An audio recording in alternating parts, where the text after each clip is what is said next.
Solve करने वाले हैं 13.5। बहुत ही शॉर्ट और सिंपल न्यूमेरिकल है, बहुत ही इजी।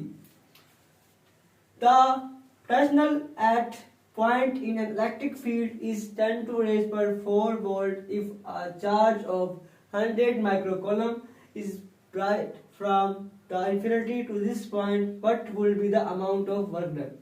इलेक्ट्रिक फील्ड की वजह से एक पॉइंट पर पोटेंशियल की कीमत 10 की पावर 4 वोल्ट है। अगर 100 माइक्रो कॉलम के एक चार्ज को लामहदूद फासले से एक पॉइंट पर लाया जाए तो इस पर कितना वर्क करना पड़ेगा? आपके पास V है 10 की पावर 4, Q है 100 माइक्रो कॉलम।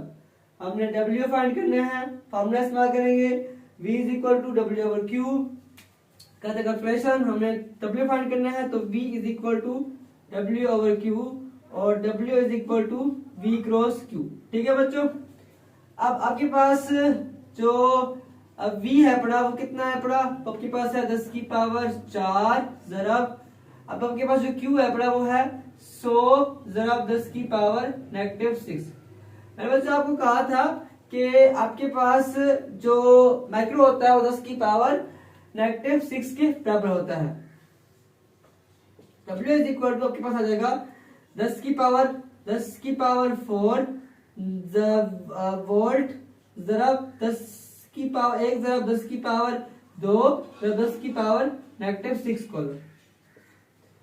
अब बच्चों देखो ये 4 और 2 6 हो गया, तो 1 ज़रब 10 की पावर 6 पॉजिटिव ज़रब 1 ज़रब 10 की पावर -6 वोल्ट और कॉलम। ये -6 positive 6, so W is equal to 1 volt coulomb. बच्चों जो वोल्ट कॉलम होता है वो बराबर होता है किसके? जूल के, 1 जूल। तो ये सिंपल आपके पास न्यूमेरिकल था बच्चों, बहुत ही सिंपल न्यूमेरिकल। ये अक्सर शॉर्ट क्वेश्चन में पूछते हैं।